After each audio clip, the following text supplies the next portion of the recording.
वर्णिवेशरमणीयदर्शनं नन्दहासरुचिराननाम्बुजम् पूजितं सुरनरोत्तमैर्मुदा धर्मनन्दनमहं विचिन्तये।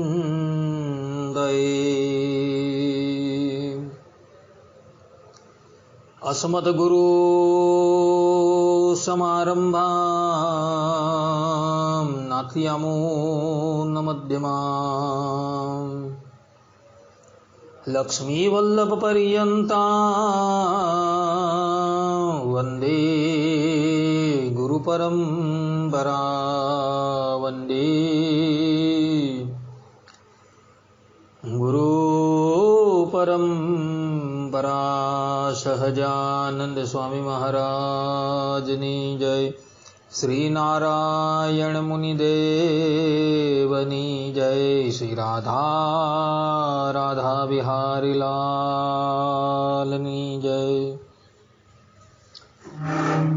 हरिशरणम निखिल है प्रत्यनीक कल्याणेकतान स्वेतर समस्त वस्तु विलक्षण अनंत कोटि ब्रह्मांड नायक श्रीदेवी भूदेवी नीलादेवी श्री राधा देवी ते समलंकृत सर्व अवताરના અવતારી સર્વ કારણના કારણ પરબ્રહ્મ પરમાત્મા ભગવાન શ્રી હરિની મહતી કૃપાથી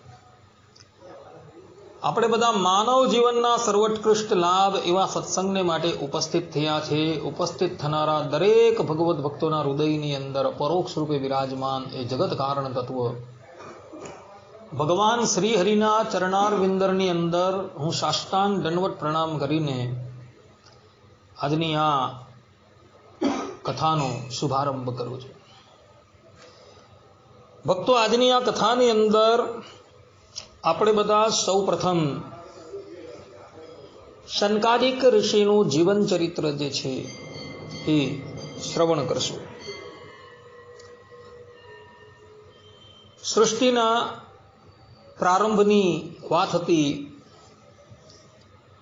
શ્રીમદ નારાયણ ભગવાનની નાભી કમળમાંથી બ્રહ્માજીનું પ્રાગટ્ય થયું છે।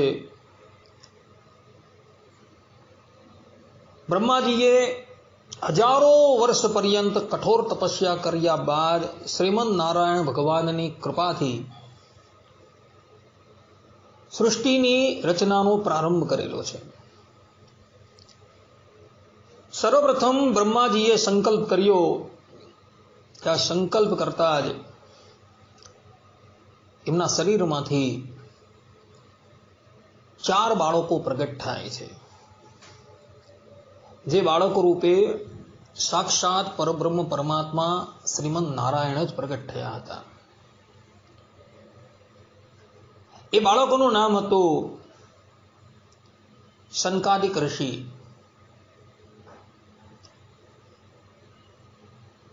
બાળક જ્યારે પ્રગટ થયા ત્યારે બ્રહ્માજીએ એ બાળકોને કહ્યું કે હે બાળકો, તમે સૃષ્ટિની અભિવૃદ્ધિ કરો। ત્યારે એ 4 બાળકો જે છે એ પોતાના પિતા બ્રહ્માજીને કહે છે કે હે પિતાજી, એ સૃષ્ટિની ઝંઝટની અંદર તમે પડો, અમે તો નિવૃત્તિ પરાયણ જીવન જીવવા માંગીએ છીએ, માટે અમે આ સૃષ્ટિની અંદર જોડાવવા માંગતા નથી। આટલું કહી એ બાળક ત્યાંથી જતા રહ્યા। આ પ્રમાણે પોતાના પુત્રોની વાત સાંભળી બ્રહ્મદેવ જે છે એ ક્રોધાયમાન થઈ જાય છે। ત્યારે એમના ક્રોધમાંથી બીજા એક બાળકનું પ્રાગટ્ય થાય છે, જે બાળક નીલ લોહિત વર્ણનો હતો અને પ્રગટ થતા જ એ રુદન કરવા લાગે છે, એટલે એનું નામ પડે છે રુદ્ર, અર્થાત કે ભગવાન શંકર। શનકાદિક મુનિ રૂપે ભગવાન શ્રી હરિ જ પ્રગટ થયા હતા, અર્થાત કે ભગવાન શ્રી હરિનો આ આવેશ અવતાર છે। એ અવતારની અંદર ભગવાન શ્રી હરિએ બ્રહ્મચર્ય આશ્રમની અંદર બ્રહ્મચારીએ કેવી રીતના રહેવું જોઈએ,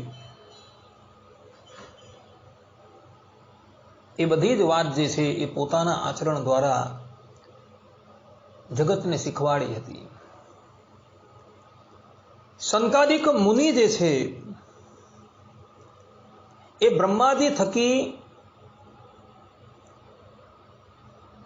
જ્યારે પ્રગટ થયા ત્યારે એમની ઉંમર હતી કેવલ 5 વર્ષની અને અધ્યાપી એમની ઉંમર કેવલ 5 જ વર્ષની છે.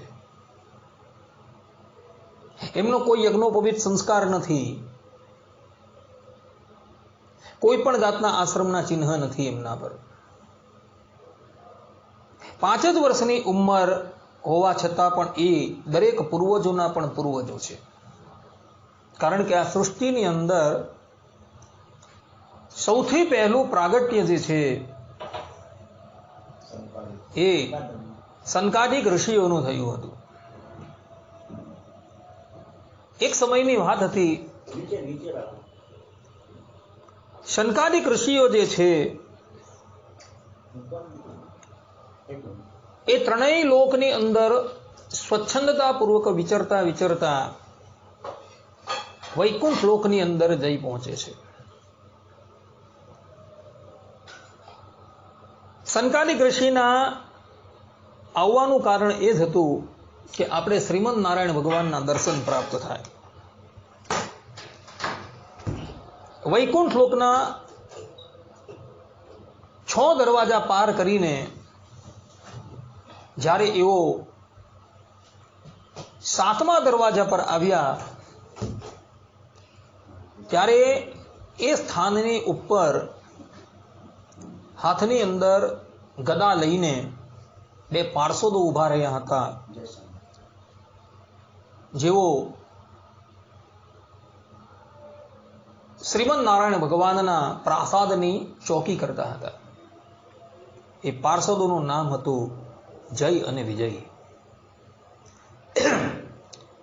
સંકાદિક ઋષિઓ જે છે એ સ્વચ્છંદ વિચરણ કરવા વાળા છે. કોઈ પણ સ્થાન પર એમને કોઈ રોકી શકતું નથી. 7મા દરવાજાની અંદર જેવા એ પસાર થવા જાય છે ત્યાં જ જય વિજય જે છે એને રોકી દે છે અને એને ધક્કો મારીને પેલી બાજુ નાખી દે છે. આ વાત સ્કંદ પુરાણમાં લખેલી છે. સંકાદિક ઋષિ સંપૂર્ણ દિગંબર છે. એણે વસ્ત્ર પણ ધારણ નથી કરેલા. આ પ્રમાણે જય વિજયે સંકાદિકનું અપમાન કર્યું એટલે સંકાદિક ઋષિ જે છે એ ક્રોધાયમાન થઈ જાય છે અને એ પાર્ષદોને કહે છે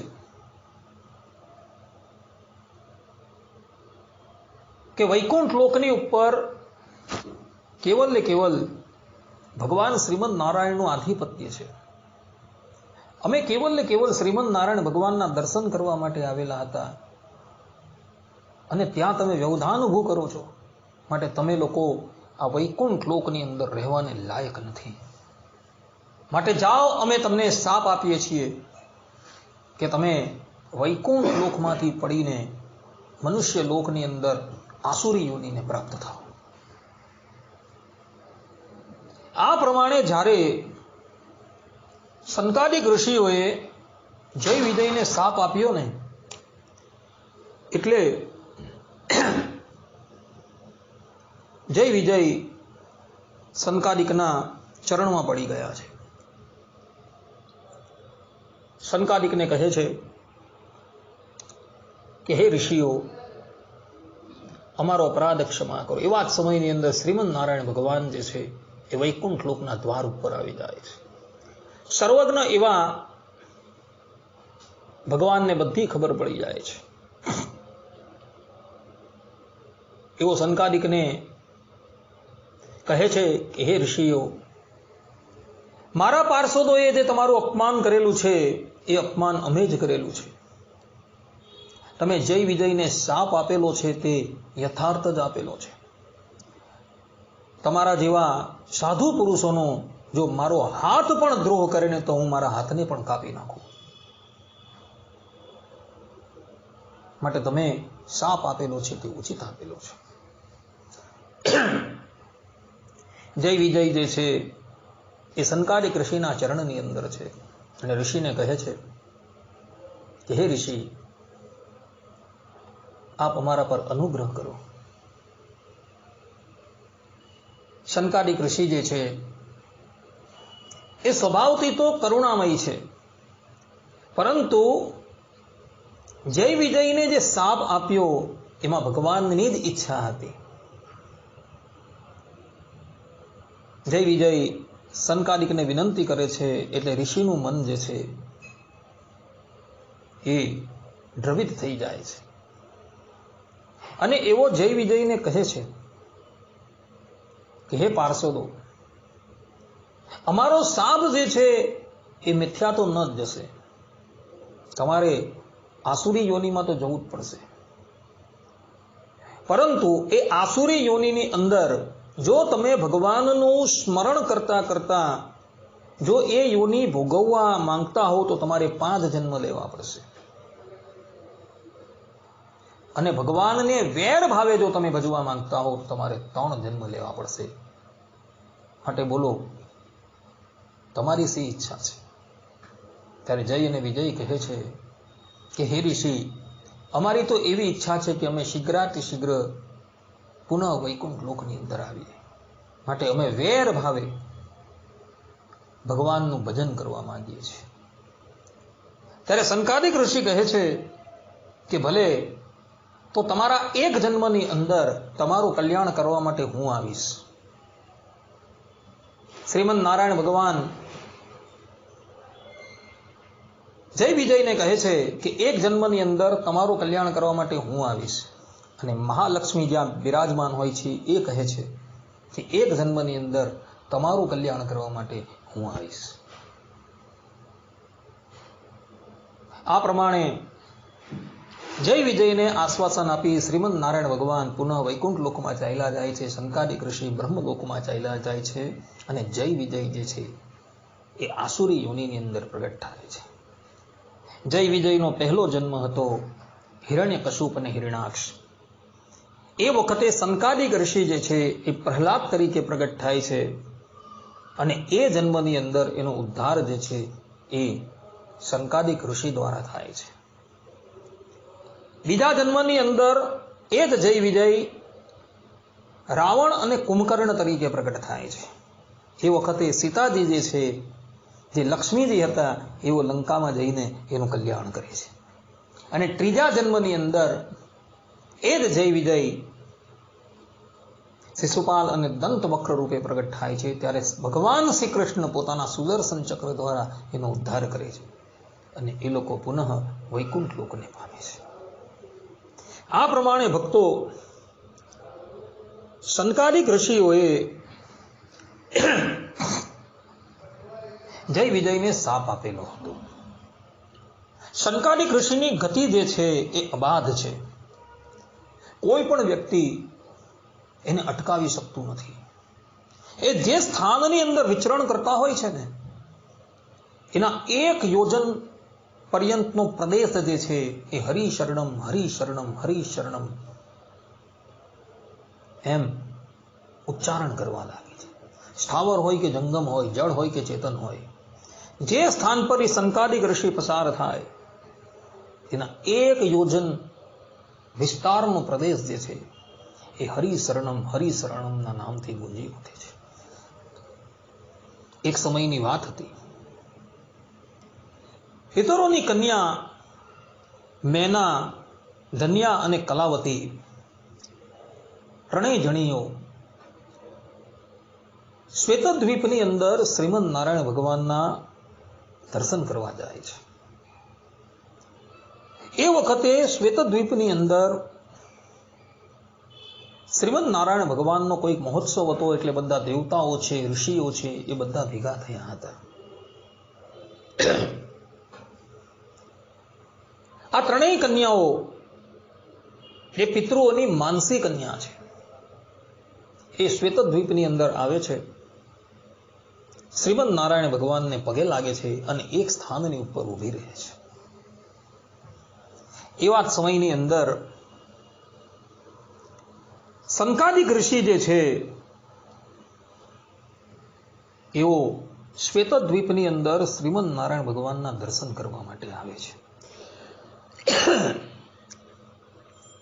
શ્રીમદ નારાયણ ભગવાનના દર્શન કરી એમને વંદન પ્રણામ કરી સંકાદિક ઋષિ એક સ્થાન પર આવે છે. ત્યારે બધા જ ઋષિ મુનિઓ ઊભા થઈ સંકાદિક ઋષિઓને આવકાર આપે છે. પરંતુ પિતરોની આ 3 કન્યા મેના, ધન્યા અને કલાવતી જે છે એ સંકાદિક ઋષિઓને પગે લાગતી નથી.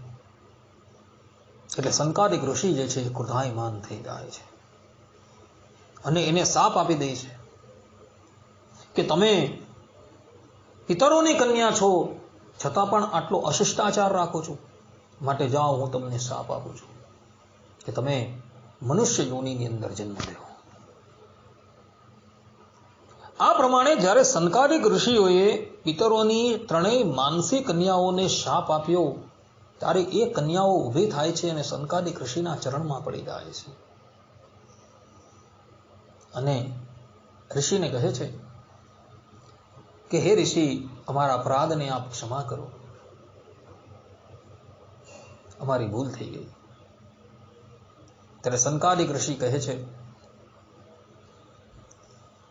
કે હે દેવીઓ, મારો શાપ જે છે એ મિથ્યા તો જશે નહીં.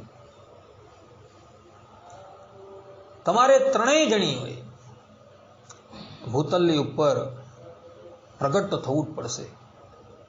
પરંતુ હું તમને આશીર્વાદ આપું છું કે મનુષ્યની યોનિની અંદર પણ તમારા ગર્ભ થકી સાક્ષાત જગતજનની પરાંબા જે છે એ 3 રૂપે પ્રગટ થશે. આ પ્રમાણે સંકાદિક ઋષિની વાત સાંભળી 3 કન્યાઓ જે છે પ્રસન્ન થઈ ગઈ. ત્યારબાદ પિતરોની એ 3 કન્યા, જેમાં એકનું નામ હતું મેના, એ ધરાતલની ઉપર પ્રગટ થાય છે અને એના લગ્ન જે છે એ ભગવાનની વિભૂતિ એવા હિમાલયની સાથે થાય છે અને એના થકી જગતજનની પાર્વતીજીનું પ્રાગટ્ય થાય છે. બીજી કન્યા જે હતી ધન્યા, એ ભૂતલની ઉપર સુનયના નામથી પ્રગટ થાય છે, જેના લગ્ન રાજર્ષિ જનકની સાથે થાય છે અને એના થકી પરાંબા સાક્ષાત સીતાજીનું પ્રાગટ્ય થાય છે. અને ત્રીજી કન્યા જે હતી કલાવતી, જે ધરાતલની પર કીર્તિ દેવીના રૂપમાં પ્રગટ થાય છે, જેના લગ્ન વ્રજરાજ વૃષભ ભાનુની સાથે થાય છે અને એના થકી પરાંબા રાધાજીનું પ્રાગટ્ય થાય છે. આ પ્રમાણે પિતરોની આ 3 કન્યાઓ થકી પરાંબા જગતજનની આદિ પ્રકૃતિનું પ્રાગટ્ય થાય છે. આ પ્રમાણે સંકાદિક ઋષિઓએ આ 3 કન્યાઓની ઉપર કૃપા કરી હતી. ભગવાન શ્રીમદ નારાયણે જે હંસા અવતાર લીધેલો હતો, એ હંસા અવતાર પણ સંકાદિક ઋષિને માટે જ લીધો હતો. શ્રીમદ ભાગવતના 11 સ્કંદના 13મા અધ્યાયની અંદર હંસા અવતારનું ચરિત્ર છે. વાત એવી હતી કે એક વખત સંકાદિક ઋષિઓ જે છે એ બ્રહ્મદેવની પાસે આવે છે અને બ્રહ્મદેવને કહે છે કે પિતાજી, ચિત્ત વિષયોમાં વસેલા છે કે વિષયો ચિત્તની અંદર રહ્યા છે? એ વખતે બ્રહ્મદેવનું મન જે છે એ કર્મકાંડની અંદર ફસાયેલું હતું. એ લોકો જે પ્રશ્ન કરે છે, અર્થાત કે સંકાદિક ઋષિ જે પ્રશ્ન કરે છે તેનો ઉત્તર બ્રહ્મદેવ જે છે એ આપી શકતા નથી. એટલે બ્રહ્મદેવ મનોમન શ્રીમદ નારાયણ ભગવાનનું ધ્યાન કરે છે. શ્રીમદ નારાયણ ભગવાનનું ધ્યાન કરતા જ શ્રીમદ નારાયણ ભગવાન હંસ રૂપે એમની સન્મુખ પ્રગટ થાય છે. ભગવાને હંસાવતાર કેમ ધારણ કર્યું? કારણ કે હંસ જે છે, જે પ્રમાણે ક્ષીર અને નીરને જુદું કરીને કેવલ ક્ષીર પાન કરી જાય છે, નીરને એક બાજુ રાખી દે, તે જ પ્રમાણે સંકાદિક ઋષિના આ પ્રશ્નનો ઉત્તર આપવાને અર્થે શ્રીમદ નારાયણ ભગવાને હંસા અવતાર ધારણ કરેલો છે. આ પ્રમાણે એકાએક પોતાની સન્મુખ હંસને ઉપસ્થિત થયો જોઈને સંકાદિક ઋષિઓ જે છે એને પૂછે છે, કો ભગવાન, તમે કોણ છો? ત્યારે શ્રીમદ નારાયણ ભગવાન કહે છે કે તમારો આ પ્રશ્ન જે છે એ જ ગલત છે. તમે એમ પૂછ્યું મને કે કો ભગવાન, તમે કોણ છો, એ પ્રશ્ન જ તમારો ખોટો છે. કારણ કે સંપૂર્ણ જગતની અંદર સ્થાવર જંગમ જે પણ કંઈક વસ્તુ દેખાય છે એ વસ્તુના રૂપમાં હું જ રહ્યો છું. પછી તમે મને કો ભગવાન આ પ્રશ્ન શા માટે કર્યો? સંકાદિક ઋષિ સમજી જાય છે કે આ હંસ જે છે કોઈ અવર નથી, પરંતુ સાક્ષાત શ્રીમદ નારાયણ ભગવાન છે. શ્રીમદ નારાયણ ભગવાન સંકાદિકના પ્રશ્નોનું સમાધાન કરે છે અને પછી ત્યાંથી અંતર્ધાન થઈ જાય છે. એટલે હંસા અવતાર જે છે એ પણ શ્રીમદ નારાયણ ભગવાને સંકાદિકને અર્થે જ ગ્રહણ કરેલું હતું. ભગવાન શ્રી રામે અર્થાત શ્રીમદ નારાયણ ભગવાને રામા અવતાર ધારણ કરેલો હતો. ત્યારે ભગવાન શ્રી રામ વિશ્વામિત્રના યજ્ઞની રક્ષા કરી વિશ્વામિત્રજીની સાથે મિથિલા નગરી જઈ રહ્યા હતા. માર્ગની અંદર ભગવાન શ્રી રામે અહલ્યાનો ઉદ્ધાર કર્યો અને અહલ્યાનો ઉદ્ધાર કરીને મિથિલા નગરીની સમીપમાં આવેલા એક વનની અંદર ભગવાન શ્રી રામ રાત રોકાયા હતા. એ વનની અંદર સંકાદિક ઋષિ જે છે એ તપસ્યા કરતા હતા. 1000 વર્ષથી સંકાદિક ઋષિ તપસ્યા કરતા હતા. એને જ્યારે ખબર પડી કે ભગવાન શ્રી રામ આવેલા છે, પ્રાતઃકાળે વિવિધ પ્રકારનો મેવો લઈને એ ભગવાન શ્રી રામની સેવામાં ઉપસ્થિત થાય છે.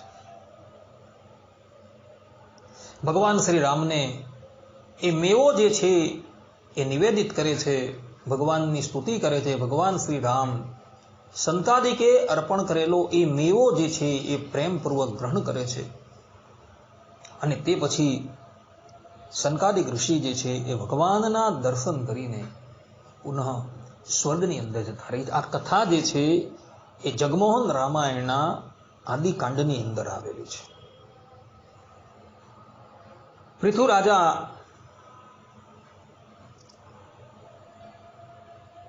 જ્યારે યજ્ઞ કરતા હતા અને એ યજ્ઞની અંદર શ્રીમદ નારાયણ ભગવાન પ્રગટ થઈને પૃથુ રાજાને દર્શન આપે છે અને ત્યારબાદ સાક્ષાત સંકાદિક ઋષિ જે છે એ યજ્ઞની અંદર પધારે છે. પૃથુ રાજાએ જોયું કે ચારેય મુનિ કુમારો જે છે એ મારા યજ્ઞની અંદર આવી ગયા છે. પૃથુ રાજા ઊભા થાય છે, ચારેય ઋષિઓનો હાથ પકડીને એને એક સુવર્ણના સિંહાસન પર વિરાજમાન કરે છે અને એમની પૂજા કરે છે. ત્યારે સંકાદિક ઋષિઓ જે છે એ પૃથુ રાજાને સનાતન બ્રહ્મ તત્વનું જ્ઞાન આપે છે.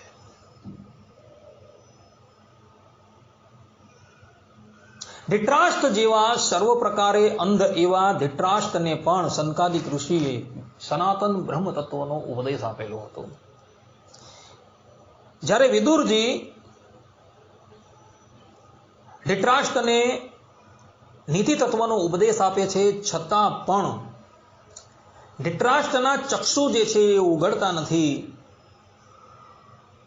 ત્યારે ધૃતરાષ્ટ્ર જે છે એ વિદુરજીને કહે છે કે હે વિદુરજી, હવે તમે અમને આત્મા પરમાત્મા સંબંધી ઉપદેશ આપો. વિદુરજી સર્વજ્ઞ છે, બધું જાણે છે, પરંતુ એમનું પ્રાગટ્ય એક શુદ્રા નારી થકી થયું છે. એટલે વિદુરજી જે છે એ ધૃતરાષ્ટ્રને કહે છે કે હે રાજન, હું તમને આત્મા પરમાત્માનો ઉપદેશ આપવાને અર્થે અસમર્થ છું. એટલે હું શનકાદિક ઋષિઓને તમારી પાસે બોલાવું છું. એ શનકાદિક ઋષિઓ જે છે એ તમને આત્મા પરમાત્માનો ઉપદેશ આપશે. વિદુરજી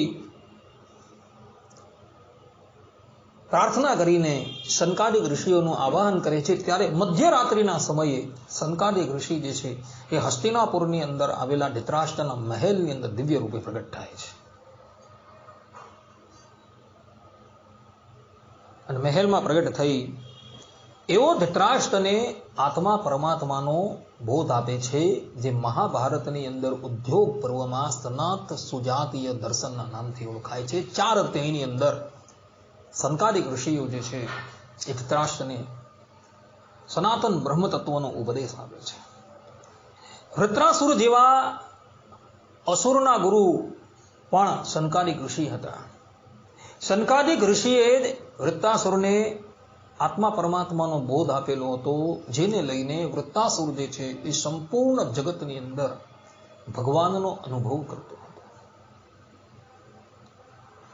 એક સમયની વાત હતી. દેવર્ષિ નારદ જે છે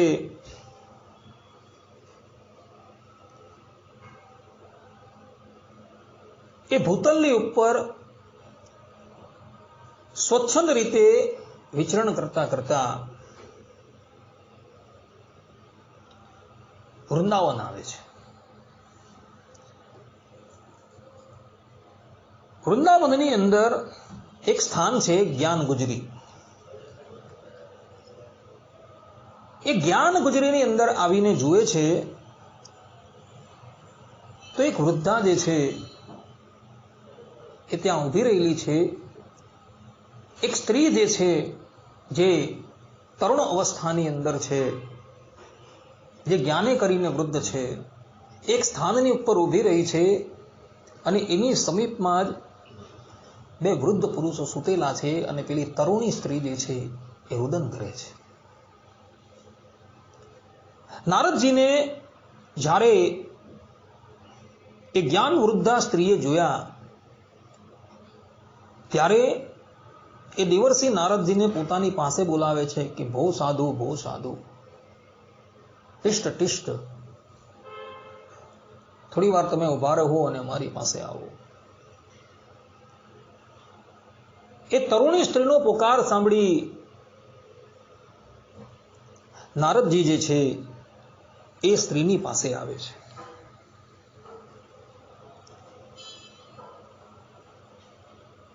એ સ્ત્રીને પૂછે છે કે હે માતા, તમે કોણ છો? ત્યારે સ્ત્રી પોતાનો પરિચય આપે છે કે મારું નામ જે છે એ ભક્તિ છે. મારું પ્રાગટ્ય જે છે એ દક્ષિણની અંદર થયું હતું. મહારાષ્ટ્રની અંદર કિંચિત કિંચિત મારો પ્રચાર પસાર થયો. ગુજરાતની અંદર હું આવી એટલે જીર્ણ શીર્ણ થઈ ગઈ. અને વૃંદાવનની અંદર જ્યારે હું આવી ત્યારે હું પુનઃ તરુણી થઈ ગઈ. પરંતુ મારા આ 2 પુત્ર જ્ઞાન અને વૈરાગ્ય જે છે એ વૃદ્ધાવસ્થાને પામેલા છે. હું એને કેટલું કહું છું છતાં પણ એ ઊભા થતા નથી. માટે તમે કૃપા કરીને એને કંઈક બોધ આપો જેથી કરીને ઊભા થાય. દેવર્ષિ નારદ જે છે એની પાસે જાય છે અને એના કાનની અંદર વેદ મંત્રનો ઘોષ કરે છે. ગીતાના શ્લોકોનો ઘોષ કરે છે, છતાં પણ એ બે પુરુષો ઊભા નથી થતા. એટલે દેવર્ષિ નારદ આશ્ચર્યચકિત થઈ જાય છે કે જ્ઞાન અને વૈરાગ્ય વેદ ઘોષ કરવા છતાં ઊભા નથી થયા, ભગવદ વાણીનું ઉચ્ચારણ કરવા છતાં એ ઊભા નથી થયા, તો એ સજીવન કેવી રીતના થશે? એ વૃદ્ધાવસ્થામાંથી યુવાવસ્થાની અંદર કેવી રીતના આવશે? દેવર્ષિ નારદ ભક્તિ માતાને ધીરજ આપીને ત્રિલોકીની અંદર ફરવા લાગ્યા અને મનોમન વિચાર કરે છે કે વેદનો ઘોષ કરવાથી અને ભગવદ વાણીનું ઉચ્ચારણ કરવાથી પણ જ્યારે જ્ઞાન અને વૈરાગ્ય જે છે એ ઊભા નથી થયા, તો એ શેનાથી ઊભા થશે? ત્યારે આકાશવાણી થાય છે કે હે દેવર્ષિ, તમે સત્કર્મ કરો. આકાશવાણીની વાત સાંભળી દેવર્ષિ નારદ જે છે એ ફરતા ફરતા ઉત્તરાખંડની અંદર આવે છે અને ત્યાં એમને સનકાદિક ઋષિઓનો ભેટો થાય છે.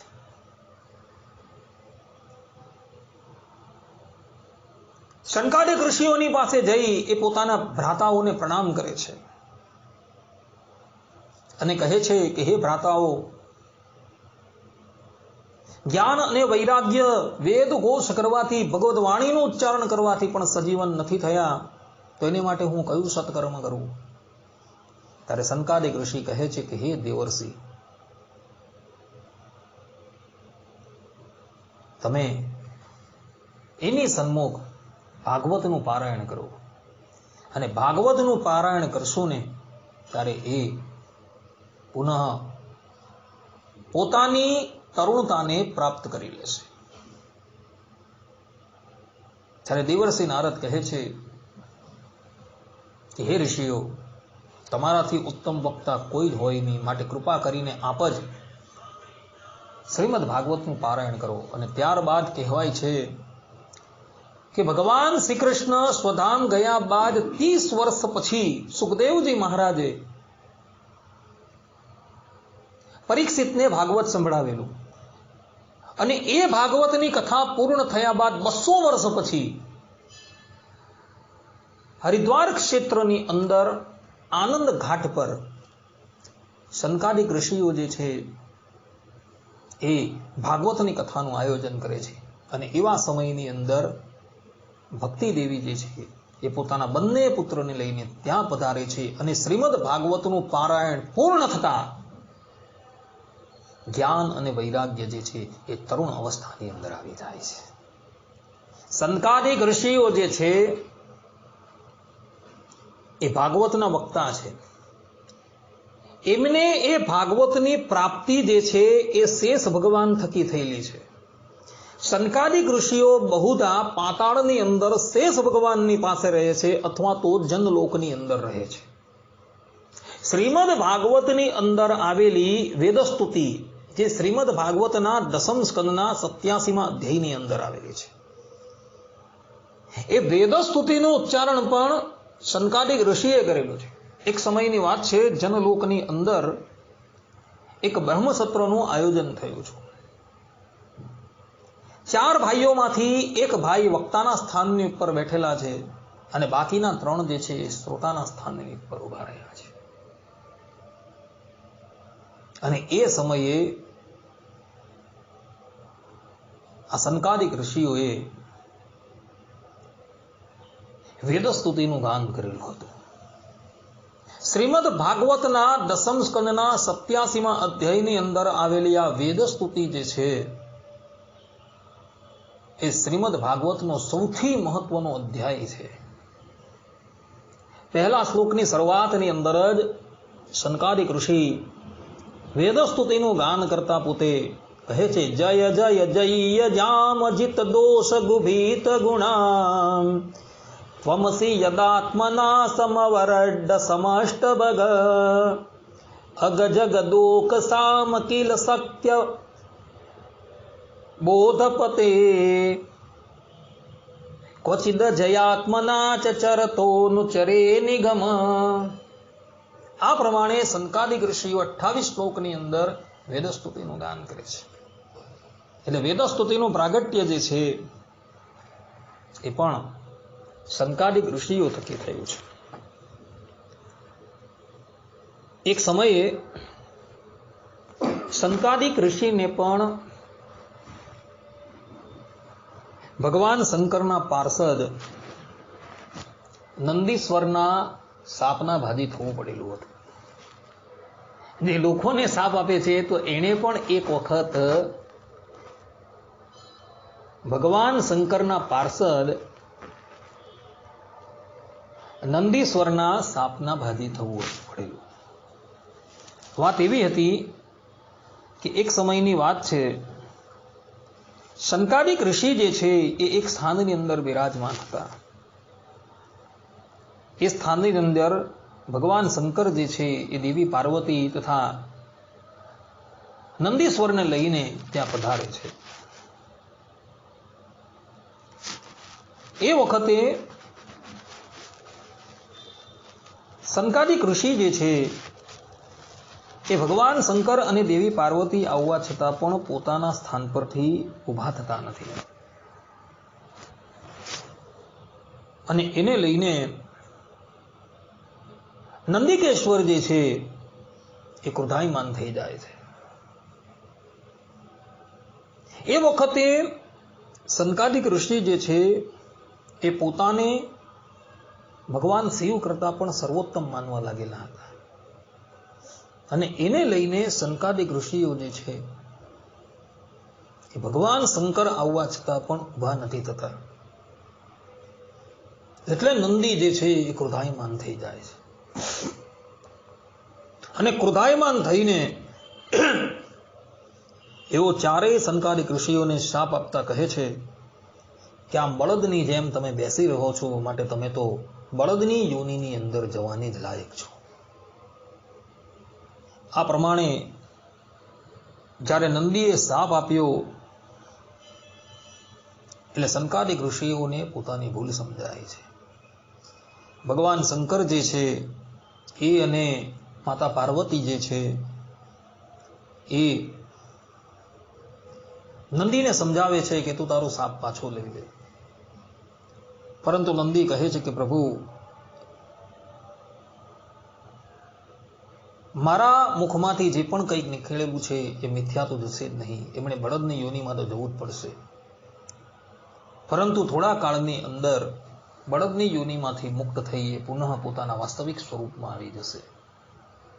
આ પ્રમાણે નંદીશ્વર જે છે સંકાદિકની ઉપર અનુગ્રહ કરે છે. અને પછી ઘણા કાળ પર્યંત સંકાદિક ઋષિઓ જે છે એ બળદની યોનિની અંદર રહે છે. આ કથા જે છે એ શિવ પુરાણની વાયવ્ય સંહિતાના 40મા અધ્યાયની અંદર જોવા મળે છે. આ પ્રમાણે સંકાદિક ઋષિઓએ પણ એક વખત બળદની યોનિમાં જવું પડેલું હતું.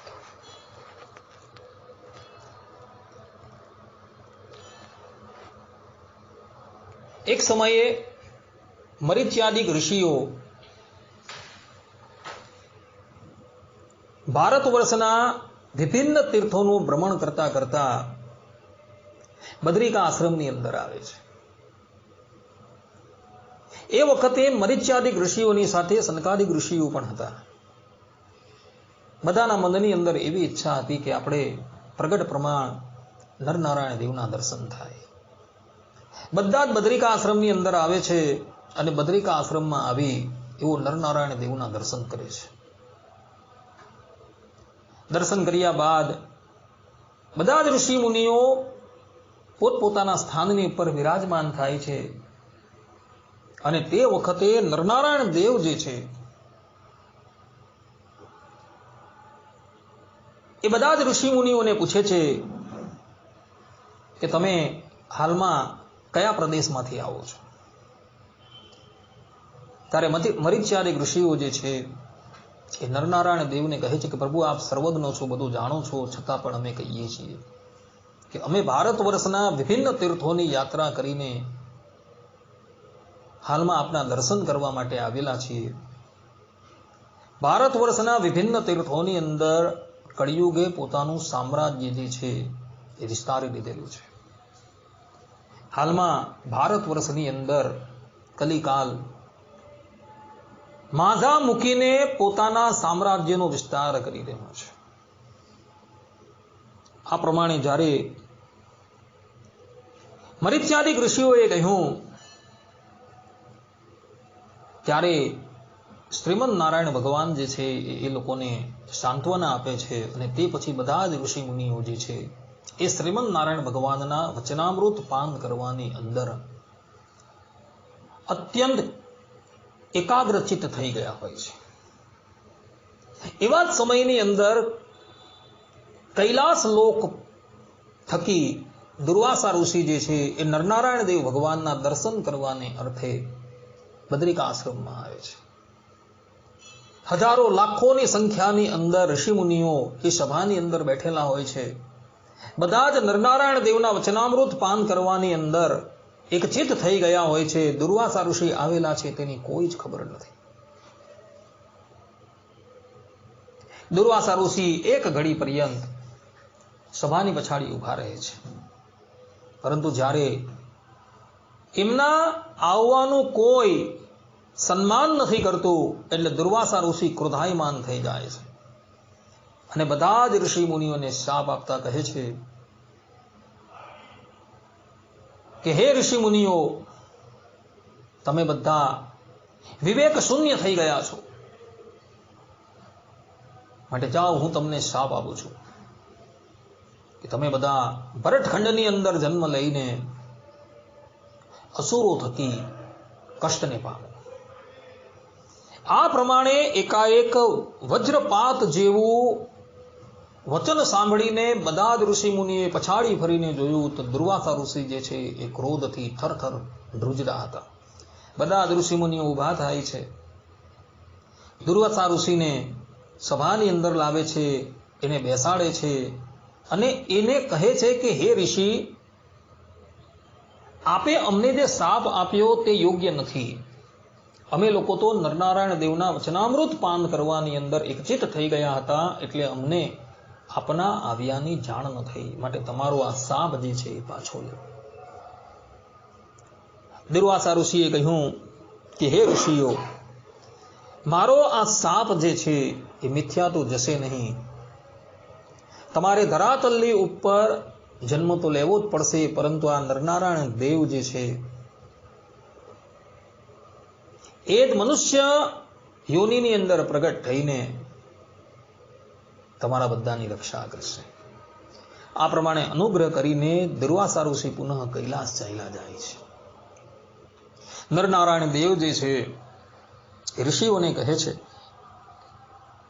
કે હે ઋષિઓ, દુર્વાસાનો શાપ જે છે એ હું મિથ્યા કરી શકું છું, પરંતુ ભારત ખંડની અંદર અત્યારે કલિયુગે પોતાના સામ્રાજ્યને વિસ્તારી લીધેલું છે એટલે હું જ એકાંતિક ધર્મની સ્થાપના કરવાને અર્થે મનુષ્ય યોનિની અંદર પ્રકટ થઈને તમારા બધાની જ અસુરો થકી રક્ષા કરીશ. આ પ્રમાણે સાંત્વના આપી નરનારાયણ દેવ જે છે એ બધાને ત્યાંથી વિદાય કરે છે. અને એ જ નરનારાયણ દેવજી છે એ વિક્રમ સંવત 1837 ચૈત્ર શુક્લ 10મીના દિવસે 9મીના દિવસે છપૈયાની અંદર હરિકૃષ્ણ ઘનશ્યામ સ્વામિનારાયણ હરિ કૃષ્ણ એ નામથી પ્રગટ થાય છે. એક જ એ પરમાત્માનું નામ છે, એને બધા વિભિન્ન નામથી પોકારે છે. કોઈક એને હરિકૃષ્ણ કહે છે, કોઈ એને હરિ કહે છે, કોઈ એને ઘનશ્યામ કહે છે, કોઈ એને કૃષ્ણ કહે છે ને કોઈ એને સ્વામિનારાયણ કહે છે, કોઈક એને નીલકંઠ કહે છે. એ જ નરનારાયણ દેવ જે છે એ સ્વામિનારાયણ રૂપે પ્રગટ થાય છે અને એ સભાની અંદર જે સનકાદિક ઋષિઓને જે શાપ થયો હતો એ જ સનકાદિક ઋષિઓ જે છે એ આપણા સત્સંગની અંદર વાસુદેવાનંદ બ્રહ્મચારી, આનંદાનંદ બ્રહ્મચારી, વૈકુંઠાનંદ બ્રહ્મચારી અને ગોવિંદાનંદ બ્રહ્મચારીના રૂપમાં પ્રગટ થાય છે. આ વાત જે છે એ અક્ષરાનંદ સ્વામીની વાર્તામાં લખેલી છે. એક સમયની વાત છે, ભગવાન સ્વામિનારાયણ મેઉ ગામની અંદર પધારેલા હતા અને મેઉ ગામની અંદર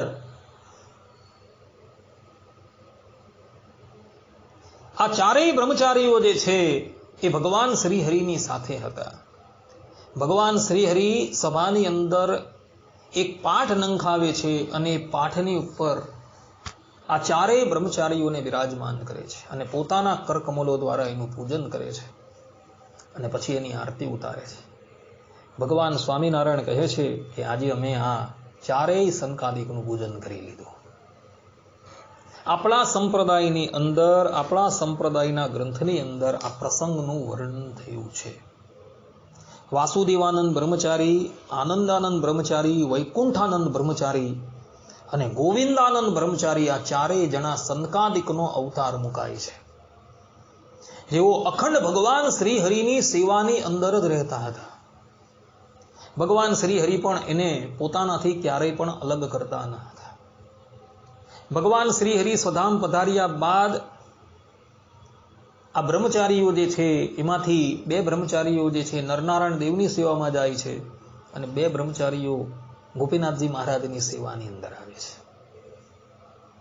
અને પછી સમય થતા પોતાના પંચભૌતિક દેહનો ત્યાગ કરે છે અને પુનઃ પોતાના મૂળ રૂપની અંદર આવી જાય છે, અર્થાત કે સંકાદિક રૂપમાં આવી જાય છે.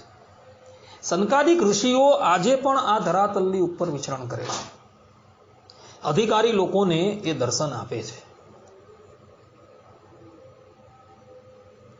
જ્યારે આ બ્રહ્માંડનો પ્રલય થઈ જશે ત્યારે એ સંકાદિક ઋષિ પુનઃ ભગવત ધામની અંદર જતા રહેશે. એ લોકો જે ભૂતલની ઉપર વિચરણ કરી રહ્યા છે એનું કારણ શું છે?